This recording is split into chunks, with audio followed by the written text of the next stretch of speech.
आज हम स्टार्ट कर रहे हैं बायोलॉजी का पहला चैप्टर क्लास 10th का जैव प्रक्रम। जैव प्रक्रम को बोलते हैं लाइफ प्रोसेस। अगर हम बात करें जैव प्रक्रम या लाइफ प्रोसेस में होने वाले स्टेप्स की, तो पहला स्टेप होता है इसमें न्यूट्रिशन, दूसरा होता है लोकोमोशन। न्यूट्रिशन को हम बोलते हैं पोषण, लोकोमोशन एंड मूवमेंट को बोलते हैं गति। अगर अगला स्टेप क्या होता है रेस्पिरेशन या श्वसन। अगला स्टेप इसमें क्या होगा सर्कुलेशन या परिसंचरण की बात करेंगे। एक्सक्रीशन में उत्सर्जन, और रिप्रोडक्शन की बात करते हैं तो रिप्रोडक्शन का मतलब होता है प्रजनन। अब अगर इन स्टेप को हमें याद करना है तो हम कैसे याद कर सकते हैं, तो इसका एक तरीका है। अगर मान लीजिए किसी इंसान ने फूड खाया, न्यूट्रिशन लिया, तो उससे क्या आएगी, उसके अंदर एनर्जी आएगी, और जैसे ही एनर्जी आई तो वो क्या करेगा, दौड़ने लगेगा। जब वो दौड़ेगा तो क्या होगा, रेस्पिरेशन होगा, मतलब उसके अंदर श्वसन दर क्या हो जाएगा, बढ़ जाएगा। और उसके बाद क्या होगा, लगातार उसके अंदर ब्लड सर्कुलेशन भी बढ़ता चला जाएगा, और उसके बाद जो खाया है उसको बाहर भी निकालना है, मतलब एक्सक्रीशन करना है। अब अगर अपनी जनसंख्या को बढ़ाना है तो उसे क्या करना पड़ेगा, रिप्रोडक्शन करना पड़ेगा, ठीक ना। अगर हम बात करें न्यूट्रिशन की बात करें, भोजन की बात करें, तो अब किसी भी इंसान को अगर जीना है तो अपने लाइफ या प्रोसेस, अगर अपने जीवन को जीना है तो उसको 3 चीज़ों की ज़रूरत होती है।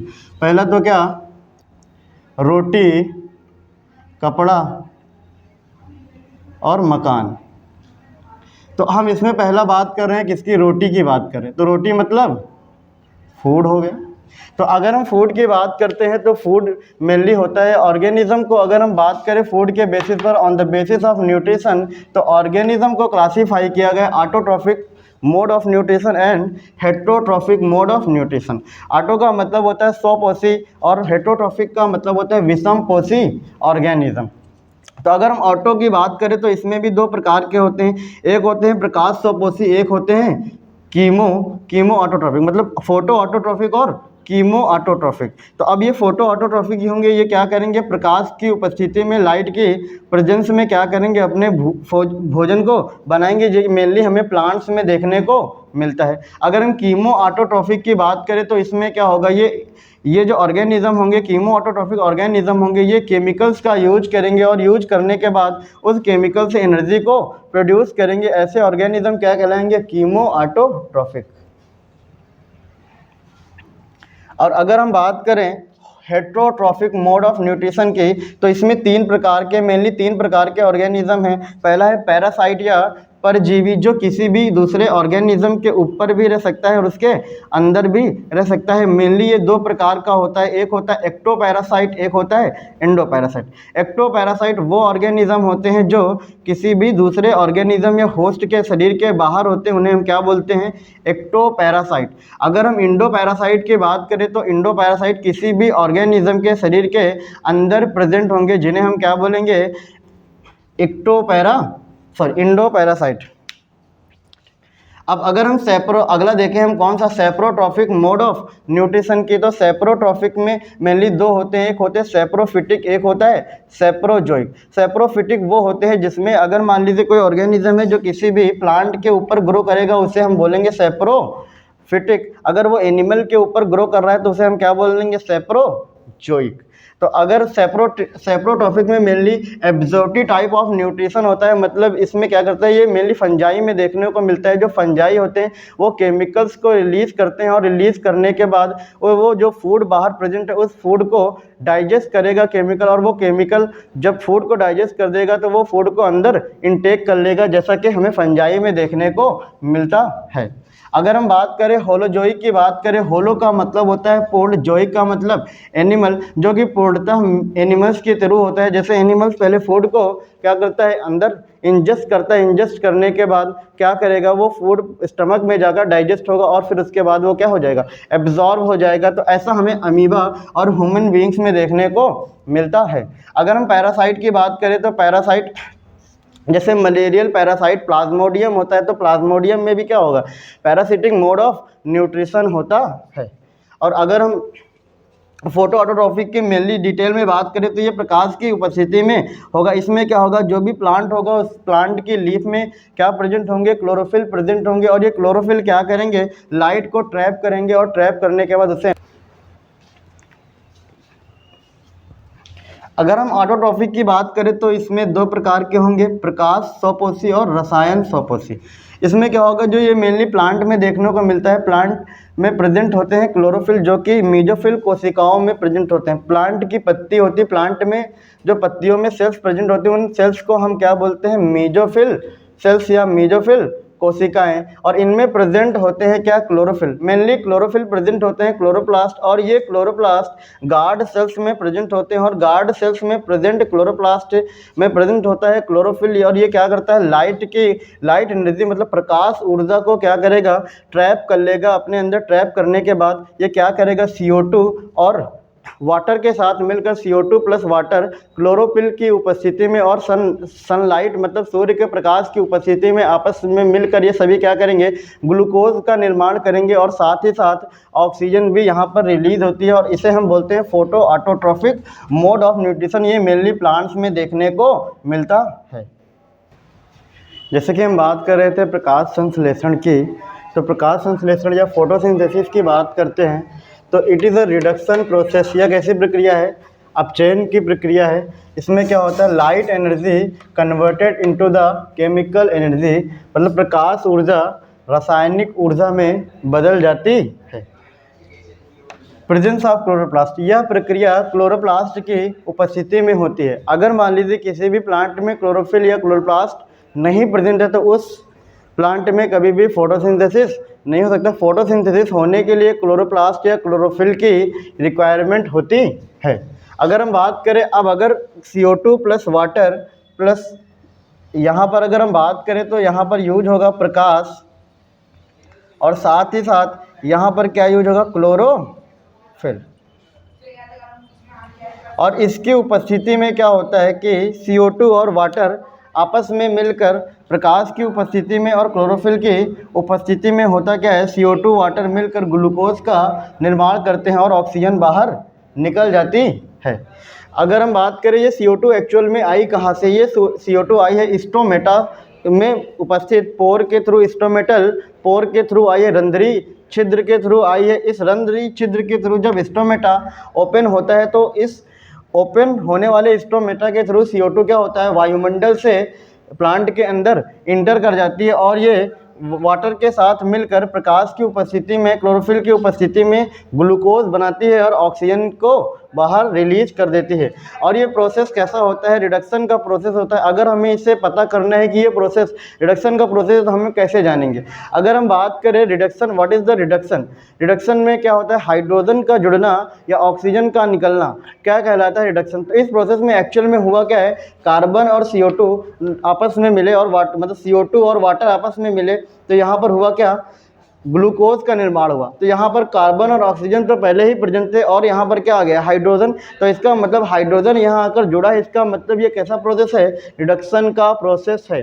तो यहाँ पर क्या होगा, रिडक्शन की प्रक्रिया होगी और यहाँ पर ग्लूकोज का निर्माण हो जाएगा। आज हम अमीबा के बारे में पढ़ेंगे, अमीबा में होने वाले न्यूट्रिशन के बारे में पढ़ेंगे। जैसे कि हमने पिछले क्लास में पढ़ा था, अमीबा में किस प्रकार का न्यूट्रिशन होता है, होलोजोइक मोड ऑफ न्यूट्रिशन होता है। तो अब अमीबा में पहली बात तो हमें समझना पड़ेगा कि अमीबा क्या होता है, इमॉर्टल होता है या एक कोशिकीय जीवधारी होता है, यूनिसेलुलर ऑर्गेनिज्म होता है। तो अब अमीबा में ये होता है उसका साइटोप्लाज्म,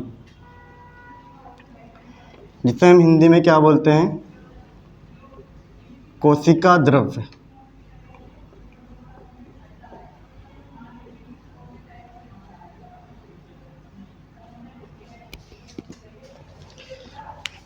तो अमीबा में ये कोशिका द्रव्य है, इसे हम बोलते हैं फूड वैक्यूल या खाद्य रिक्तिका। अब होगा क्या, अमीबा में कुछ स्ट्रक्चर्स प्रेजेंट होते हैं, कुछ संरचनाएं प्रेजेंट होती हैं जिन्हें हम स्यूडोपोडिया या कूटपाद बोलते हैं। होता क्या है, ये स्यूडोपोडिया जो होते हैं इनका दो काम होता है। पहला तो ये अमीबा के मूवमेंट के लिए रिस्पॉन्सिबल होते हैं,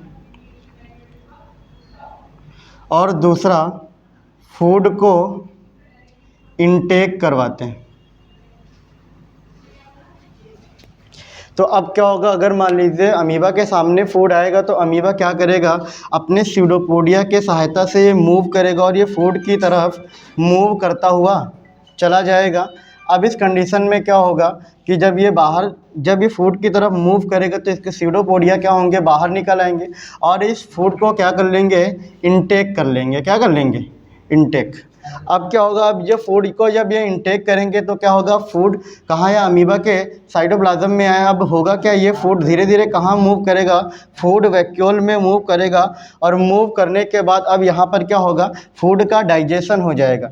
अब इस कंडीशन में क्या होगा, डाइजेशन होने के बाद जो एक्सक्रीटरी प्रोडक्ट, जो भी उत्सर्जी पदार्थ जो भी बचे हुए हैं, जो भी उत्सर्जी पदार्थ बचे हुए हैं, अब वो क्या होंगे, बाहर की तरफ रिमूव हो जाएंगे। तो अब दोबारा एक बार हम रिवाइज कर लेते हैं कि अमीबा में क्या होता है। अमीबा में फूड वैक्यूल प्रेजेंट होता है और इस फूड वैक्यूल में क्या होगा, फूड का डाइजेशन होगा। अब क्या होगा, सीडोपोडिया जो प्रेजेंट होंगे इसकी सहायता से अमीबा क्या करेगा, मूव करेगा और साथ ही साथ क्या होगा, जो फूड होगा उसको अंदर इनटेक भी करवाएगा। कौन, सीडोपोडिया। अब क्या होगा, जैसे ही फूड अंदर इनटेक हो जाएगा, जैसे ही फूड अंदर आएगा वैक्यूल के अंदर, इसका क्या होगा, डाइजेशन होगा। अब इस कंडीशन में क्या होगा, फूड का डाइजेशन जब हो जाएगा तो उसके बाद जो भी पदार्थ बचे हुए हैं, एक्सक्रीटरी प्रोडक्ट होंगे, उनको बाहर रिलीज आउट कर दिया जाएगा। इस प्रकार से अमीबा में न्यूट्रिशन देखने को मिलता है।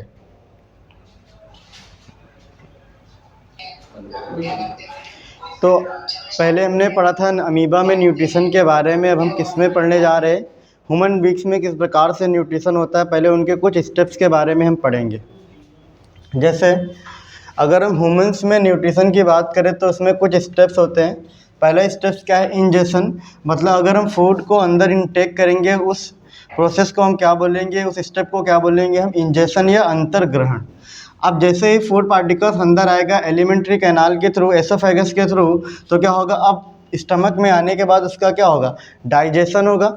अब जब फूड डाइजेस्ट हो जाएगा तो उसको क्या करना पड़ेगा, एब्जॉर्ब करना पड़ेगा। अब जो फूड एब्जॉर्ब हुआ है उससे क्या होगा कि अब जो फूड एब्जॉर्ब हो चुके हैं उनका तो हम यूज कर लेंगे, लेकिन जो फूड अनएब्जॉर्ब हो गए हैं वो एक्सक्रीट आउट कर दिए जाएंगे। अब जो फूड एब्जॉर्ब हुआ है उसका क्या होगा, ट्रांसपोर्टेशन होगा। अब जो फूड ट्रांसपोर्ट होकर एक ऑर्गन से दूसरे ऑर्गन पे गया है, अब उससे हमें क्या मिलेगी, एनर्जी प्रोवाइड होगी। और इस प्रोसेस को हम बोलते हैं स्वांगीकरण। जैसे हमने किसी भी फूड पार्टिकल्स को इनटेक किया, उस कंडीशन में क्या होगा, उस प्रोसेस को हम बोलेंगे इंजेशन।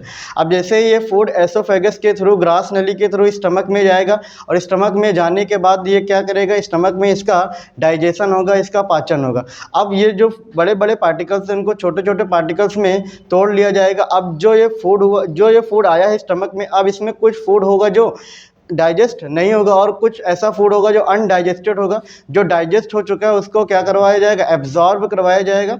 अब जो बच गया, जो अनडाइजेस्टेड फूड है, वो कहाँ चला जाएगा, एनएस के थ्रू बाहर रिलीज आउट कर दिया जाएगा। जैसे कि हम बात करते हैं, मान लीजिए किसी ह्यूमन बींग्स ने क्या किया, फूड को इनटेक किया, मतलब इंजेस्ट किया, मतलब बक्कल कैविटी में रखेगा, अपने माउथ में रखेगा और उसके बाद वो क्या करेगा, इंजेस्ट करेगा। अब वो एसोफेगस के थ्रू मान लीजिए उसकी गट में आ गया, एलिमेंट्री कैनाल में, गट।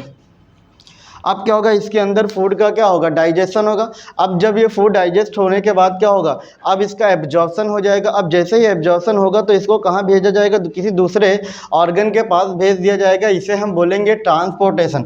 अब जब ये फूड यहाँ पर गया है तो अब ट्रांसपोर्ट तो कर दिया, अब इससे एनर्जी प्रोवाइड होगी। जब एनर्जी प्रोवाइड होगी तो इसे हम बोलेंगे एसिमिलेशन या एसिमिलेट करना। अब क्या हुआ, जो अनडाइजेस्टेड फूड है उसको क्या किया जाएगा, एनएस के थ्रू बाहर रिलीज आउट कर दिया जाएगा।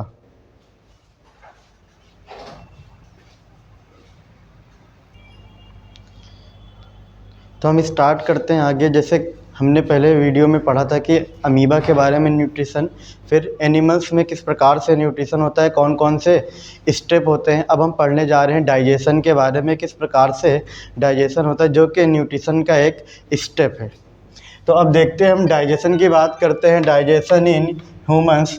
तो सबसे पहले अगर हम बात करेंगे तो डाइजेशन कहाँ से स्टार्ट होगा, माउथ से ही डाइजेशन स्टार्ट हो जाता है। तो माउथ में क्या होता है, सलाइवा जो प्रेजेंट होता है, वो सलाइवा में प्रेजेंट होते हैं कुछ एंजाइम्स प्रेजेंट होते हैं और वो सेलेवरी ग्लैंड जो होती हैं वो सलाइवा को रिलीज़ करवाती हैं। और उन सेलेवरी ग्लैंड जो सलाइवा को रिलीज़ करवा रही है उसमें कुछ एंजाइम प्रेजेंट होते हैं जिसे हम बोलते हैं सेलेवरी एमाइलेज या टाइलिन के नाम से भी जानते हैं।